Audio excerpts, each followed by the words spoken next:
थोड़ा थोड़ा करते करते कब इतना बड़ा हो गया ना, मेरे को पता ही नहीं चला गाइस। आज ना मैं जैसे किचन में आई ना, तो पता नहीं यार, एक तो मेरा आज व्रत है मंगलवार का, और ऊपर से ना पता नहीं मेरे को क्या हुआ, मुझे ऐसे लगा कि नहीं यार, मेरे को ना सफाई करनी चाहिए। पूरी किचन इतनी गंदी हुई है, इतनी काली हो गई है।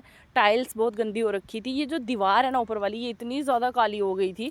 और यहाँ पे कंप्लेन करने का कोई फ़ायदा नहीं है भाई, क्या ही कहें, अब समझ नहीं आता, कोई आता नहीं है कुछ भी करने के लिए।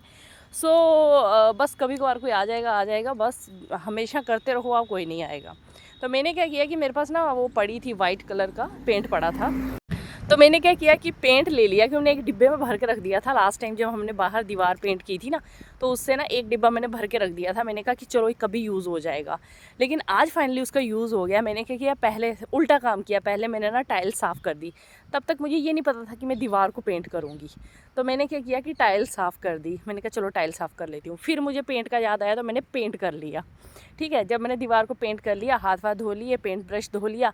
फिर जब मैंने देखो ये टाइल्स वगैरह भी साफ़ कर ली, क्योंकि इनके ऊपर गिर गई थी सफ़ेदी थोड़ी सी। तो मैंने इनको अच्छे से साफ़ कर लिया। फिर जब साफ़ कर लिया, फिर उसके बाद मेरे को अचानक से छत की तरफ देखा ना, तो ऐसी कंडीशन छत की कि लगा कि नहीं यार, अब मुझे ना छत भी साफ़ कर लेना चाहिए। तो फिर मैंने क्या किया कि अब छत साफ़ करने लगी। अब छत मुझे लग रहा था कि नहीं साफ़ होगा, मैंने सोचा शायद ऐसे ही होगा, इसका गंदा सा कलर, तो ये कहाँ साफ़ हो रहा है। ओ भाई, जब मैंने ना उसके ऊपर वो मारा ना, जो बर्तन धोने वाला आता है, वो मारने लगी।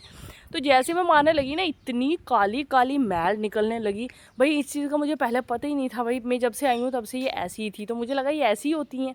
और जब मैंने इसके ऊपर थोड़ा सा स्क्रब मारा ना, तो पूरी मैल निकल के बाहर आ गई। फिर मुझे लगा अरे बाबा, ये तो पूरा साफ़ करने वाला है। फिर मुझे अच्छा भी लगा कि कम से कम अब किचन साफ़ हो जाएगी। अब देखो आप, एक कितनी क्लीन हो गई है। इसी तरह से ये बाकी सारी करूँगी। इतनी गंदी हुई हैं, इतनी गंदी। तो मैंने सोचा कि आज कुछ ना कुछ करके ना, आज मैं अपनी किचन को थोड़ा सा साफ़ करूं। तो एकाग्री अभी सोई हुई थी, तो इस टाइम का मैं फ़ायदा उठा रही थी। तो मैंने बस यही पेंट वेंट किया जल्दी से, और जल्दी से अपना कपड़ा जो लेके तो पूरा छत साफ़ करने लगी। अब ये तीनों मैंने साफ़ कर लिए, मतलब टाइल्स भी साफ़ हो गई, दीवारों को पेंट भी कर लिया, और छत भी साफ़ कर लिया।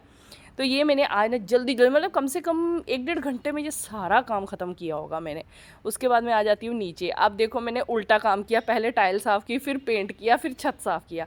तो वो दोबारा से गंदगी जो है ना, वो पेंट के ऊपर गिरी, टाइल्स के ऊपर गिरी। तो मेरे को दोबारा मतलब डबल ट्रिपल काम पड़ गया। तो मैंने दोबारा से पूरी टाइल साफ़ की, जो पेंट कर दिया था उसको फिर से पेंट किया। उसमें गंदगी जो ड्रॉप्स गिर गए थे, वो फिर से मैंने उसको पेंट किया। फिर उसके बाद मैंने गैस साफ़ की, और शेल्फ़ साफ़ की पूरी। मतलब आज मैंने पूरा किचन का काम किया। और टचवुड अभी तक एकाग्री सोई थी, उठी नहीं थी। असल में वो बीमार थी ना, कुछ दिनों से वो सो ही नहीं रही बिल्कुल भी। तो अभी मतलब थोड़ा सा उसको फ़र्क हुआ, तो अब क्या है ना, वो आराम से सो रही है। तो इसीलिए शायद वो थोड़ा टाइम लगा के सो गई, नहीं तो वो अब तक उठ जाती है कब की। तो ये देखिए मेरी किचन ना पूरी क्लीन हो गई है। एक ये जो अपना ये एग्जॉस्ट फ़ैन है ना, इसके ऊपर ना ये ज़्यादा काला हो गया था। तो इसको मैं बाद में करूँगी, क्योंकि मैं अभी जल्दी जल्दी काम कर रही थी कि एकाग्री ना उठ जाए। अब ये एक साइड जो किचन की ऊपर की है ना, ये हो गई साफ़। जो पीछे की है ना, ये रह गई हैं। अब वहाँ मुझे पहुँचा नहीं जा रहा था, इसलिए मैंने उनको छोड़ दिया। फ़िलहाल मैं ये सोच रही थी कि एकाग्री के उठने से पहले मेरा जितना काम हो जाए ना, बस उतना ही अच्छा है। तो फिर जब मैंने वो छत जो है ना, वो पीछे की 3-3 छोड़ दी, आगे की 3-3 साफ़ हो गई। अब वो मैं बाद में जब भी टाइम मिलेगा वो कर लूँगी, लेकिन मुझे इतना पता चल गया कि वो साफ़ हो जाएंगी। तो फिर उसके बाद जब तक मेरा वो काम कंप्लीट होता है, तब तक एकाग्री उठ गई। अब एकाग्री उठ जाती हैं, तो फिर वो एक्स्ट्रा काम आप नहीं कर सकते हो, फिर आप वही काम करोगे जो ज़रूरी होते हैं। तो वैसे भी उनके उठने के बाद ना कुछ मेरे को करने का, और मतलब ज़रूरी काम ही करती हूँ, फिर मैं एक्स्ट्रा काम छोड़ देती हूँ, क्योंकि उनको भी केयर करना पड़ता है, सब कुछ करना पड़ता है। तो बस जब वो उठती हैं, तो फिर उनको हग करना, लाडू करना, पुच्ची करना, ये तो भाई बहुत अच्छा लगता है। और जो ये हमारा मॉस्किटो बैट है ना, इसने शायद इसको टच कर लिया था। तो उसको ना थोड़ा सा मुझे लगता है वो करंट टाइप आता है ना उसमें थोड़ा सा, तो वो एकदम डर गई, पीछे होके बैठ गई थी। तो अब फिर उसके बाद इनको मैंने अच्छे से मालिश वालिश की, और अच्छे से नहला के फिर मैं ले आई इनको। और अभी देखो मस्तियाँ, पता है कि वीडियो बन रही है, लेकिन देखेगी नहीं वीडियो फ़ोन की तरफ। ऐसे ऐसे बिहेव करेगी जैसे भाई मैं नहीं देख रही हूँ, ठीक है। फिर उसके बाद उनको मैंने कपड़े वपड़े सब चेंज किए अच्छे से, और यहाँ पे उनको बस वो फ़ोन के साथ ना बहुत ज़्यादा इंजॉय करती हैं। जैसे उनको पता है कि मम्मा वीडियो बनाती है, तो उसको वही लगता है कि पता नहीं मम्मा ये क्या करती रहती हैं, तो वो थोड़ा रिएक्ट करती रहती है फ़ोन को। और सबसे बेस्ट पार्ट है ना उनके बाजू के ऊपर, हाथ के ऊपर छोटी छोटी टिक्कियाँ लगाना, मुझे इतना ज़्यादा अच्छा लगता है। टक नहीं लगाती हूँ, बट हाँ मतलब ऐसे सिर्फ मुंह में डालती हूँ ना, मुझे बहुत ज़्यादा अच्छा लगता है सच में यार।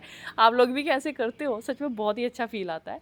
फिर मैंने उसके बाद उनको अच्छे से मालिश की, तेल लगा के उनको कपड़े पहना दिए थे। और फिर उसके बाद उनका आता है head massage time, face massage time. Face massage बहुत ज़्यादा ज़रूरी होता है, बच्चों की स्किन ना उससे बहुत ही ज़्यादा सॉफ्ट रहती है, इतना अच्छा लगता है ना टच करने में। और हफ्ते में मैं 2-3 बार उनको दही से अभी मतलब नहलाती हूँ। 2-3 बार दही से ज़रूर नहलाती हूँ, मतलब या दूध से थोड़ा दूध डालूँ, दूध के साथ नहला दूँगी, या फिर दही के साथ मैं ज़्यादा नहलाती हूँ, बिकॉज़ दही बहुत अच्छा होता है बच्चों की स्किन के लिए। तो 2-3 बार हफ्ते में उनको ज़रूर गर्मियों में ना दही के साथ नहलाना चाहिए, बाल भी दही से धोने चाहिए। तो बस उसके बाद मैं वो आ गई थी बाहर, और मैंने उनको काजल वाजल खूब सारा लगा दिया। नोज़ पे अच्छे से उनके मसाज करती हूँ मैं, और बस उसके बाद मैं आ गई थी किचन में। अभी वो काम सारा ख़त्म हो गया, अभी किचन का काम मेरा आधा पड़ा हुआ था। तो मैं अंदर जाके पहले मैंने कहा चलो उनको रेडी कर लेती हूँ, सब कुछ कर लेती हूँ। फिर उसके बाद मैं दोबारा किचन में आई, और अब मैं किचन की फिर से सफाई करने लग पड़ी। जितने भी यहाँ पे ये जो स्पून स्टैंड वगैरह है, या फिर ये हैंग करने वाले, ये सब मैंने अच्छे से वॉश किए। और वॉश करने के बाद इनको दोबारा से मैंने किचन में टांगा। और अभी देखो मेरी टाइल्स किचन की कितनी ज़्यादा सुंदर लग रही है। इतनी गंदी हो गई थी ना, मुझे खुद में ही ऐसे हो रहा था कि कब मेरे को टाइम मिलेगा और मैं ये साफ़ करूँगी। तब तक दूध वाले भैया आ गए, तो दूध भी मैंने बॉईल करने रख दिया था। आज मेरा फ़ास्ट है, और घर पे स्यूल नहीं है, वो मैं स्यूल खाती हूँ फ़ास्ट पे, रामदाना बोलते हैं उसको, तो वो नहीं है। तो फिर मैंने क्या किया कि खीरे को ही कट किया और उसमें थोड़ा सा नमक मिर्च डाला। पतिदेव ऑफिस से, तो जब वो आएंगे तभी जाके कुछ ला सकती हूँ मैं बाहर से, बच्चों को छोड़ के ऐसे जाऊँगी नहीं। और आज मैंने आइसक्रीम बनाई, वनीला आइसक्रीम, बहुत अच्छी जमी है। तो अभी मैं बच्चों को दे रही हूँ ये खाने के लिए, उनके पापा को और कुशागरी को दे रही हूँ, कि मेरा तो फास्ट है, मैं तो आज नहीं खाऊंगी, बट मैं उनको दे रही हूँ। और फिर उसके बाद यहाँ पे बच्चों के पापा सो गए, बच्चे दोनों खेल रहे हैं, और मैं बच्चे की मतलब कुशागरी के स्कूल की कुछ कॉपीज़ हैं उनको कवर कर रही हूँ। मतलब एग्ज़ाम के लिए कुछ कॉपीज़ मंगवाई उन्होंने, तो वो कवर कर ली मैंने। फिर उसके बाद पतिदेव चले गए थे नाइट ड्यूटी, आज उनकी नाइट थी, तो वो चले गए। और नाइट में जाने से पहले मैंने बनाया खाना।